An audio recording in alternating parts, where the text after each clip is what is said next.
Hello दोस्तों, आपका UG university channel पर मोस्ट वेलकम है। आज हम बीएससी का फर्स्ट सेमेस्टर का जो जूलॉजी का सब्जेक्ट है, उसका जिसका पेपर का टाइटल है साइटोलॉजी, जेनेटिक्स एंड इम्यूनोलॉजी, उसका मैं आज यूनिट फर्स्ट जो है structure and function of the cell organelle, उसका जो मैं सेकंड टॉपिक है सेल सेल इंटरेक्शन और सेलुलर जंक्शन क्या होता है, उस पर यह वीडियो है।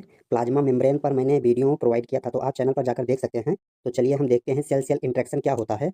तो सिंपल भाषा में समझिए कि सेल सेल इंटरेक्शन सेल की आपसी बात और काम करने का तरीका को क्या कहा जाता है, सेल इंटरेक्शन कहा जाता है। और सेल जंक्शन क्या है, सेल को आपस में जोड़ने वाली फिजिकल जगह को क्या बोला जाता है, सेल जंक्शन बोला जाता है। जैसे फेविकोल क्या करता है, दो चीज़ों को आपस में जोड़ देता है, तो उसी प्रकार से सेल जंक्शन होता है।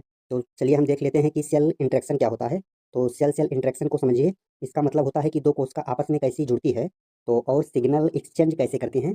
तो ये किसके माध्यम से होता है, सेल सेल इंटरेक्शन के माध्यम से होता है। समझिए एग्जांपल, जैसे हमारे शरीर की कोशिका अकेले काम नहीं करती है, क्योंकि हम मल्टी सेलुलर होते हैं। हमारे शरीर के अंदर बहुत सी कोशिका होती हैं, तो ये ग्रुप में मिलकर ऑर्गन अंग बनाती हैं। इसके लिए इन्हें एक दूसरे से क्या करना पड़ता है, इंटरेक्शन करना पड़ता है, एक दूसरे से कनेक्ट होना पड़ता है।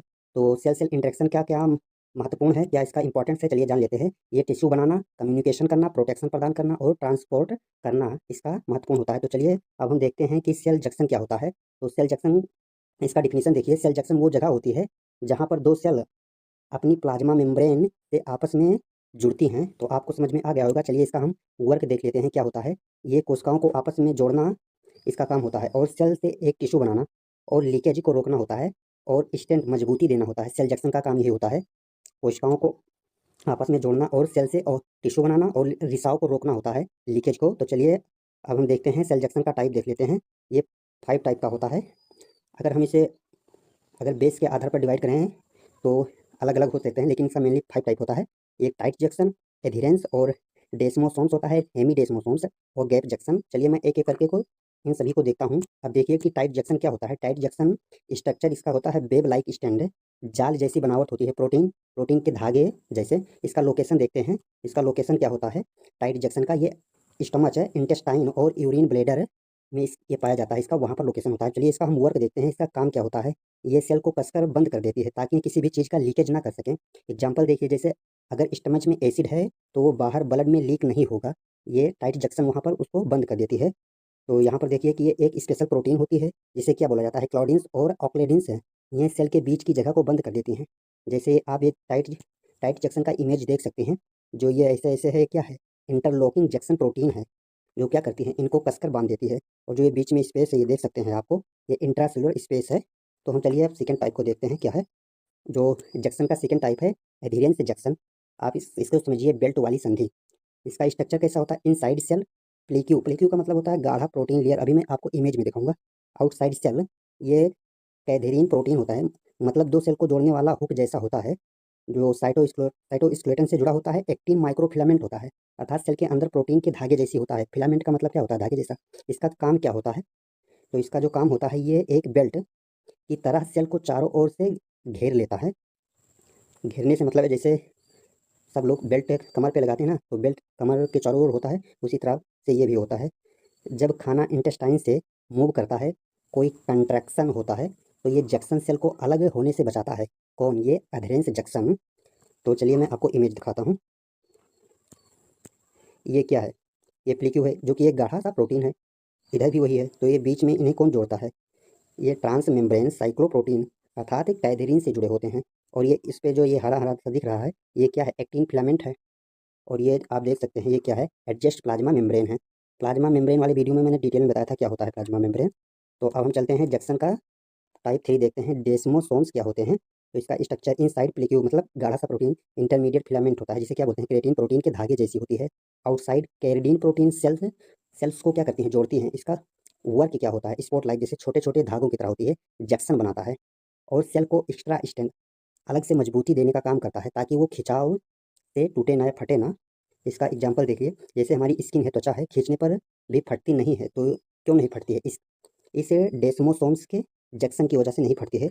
और चलते हैं, इसका हम आपको इमेज के थ्रू समझाते हैं।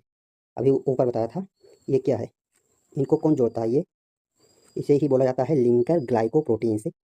इसी के वजह से इस नहीं फटता है, इनको कसकर जोड़े रखता है। और ये है प्लेक्यू, जो कि गाढ़ा सा प्रोटीन है, अभी मैं इससे ऊपर वाले इमेज में बताया था। और ये है इंटरमीडिएट फिलामेंट, जिसे क्या बोलते हैं, केराटिन बोलते हैं। ये पतला सा ही इधर भी लगा हुआ है। तो आपको ये पीडीएफ चाहिए तो आप टेलीग्राम चैनल ज्वाइन कर लेना और वहाँ पर ये पीडीएफ मिल जाएगा, आपको सिर्फ सुनना है। चलिए अब देखते हैं हेमी डेस्मोसोम्स क्या होते हैं, अर्थात ये आधा डेस्मोसोम्स होता है।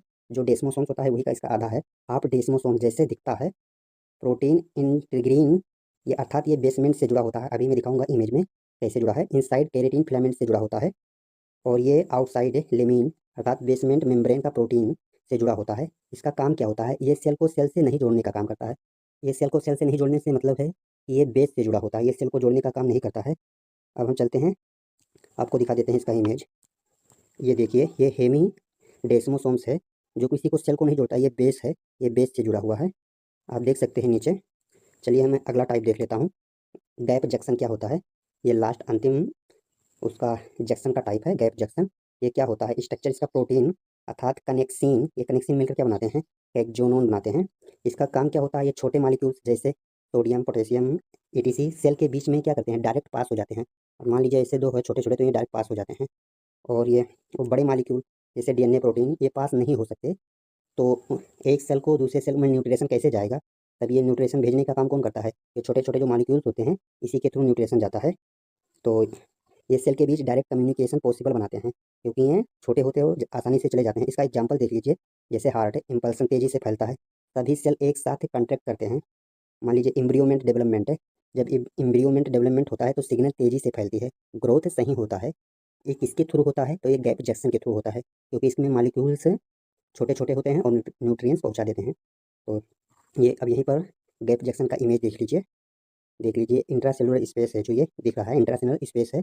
और ये चैनल बिटवीन द सेल, अर्थात ये सेल के बीच से यहीं से न्यूट्रिएंट्स जो अभी मैंने बताया था सोडियम पोटेशियम इन्हीं के थ्रू से दूसरे सेल में पहुंच जाते हैं, जिससे वो न्यूट्रिएंट्स पहुंच जाते हैं। और प्रोटीन डीएनए बड़े मॉलिक्यूल हैं तो आसानी आसानी से नहीं पहुंच पाते हैं, तो न्यूट्रिएंट्स इनके माध्यम से पहुंचता है। तो मैं इस वीडियो को यहीं पर एडिट करता हूँ। आप मेरे चैनल पर पहली बार आए हैं तो चैनल को सब्सक्राइब जरूर कर लेना और कमेंट करके जरूर बताना कैसी लगी वीडियो और अपना सजेशन जरूर देना। तो thank for watching my video, फिर मिलते हैं किसी नेक्स्ट वीडियो में। Thank you.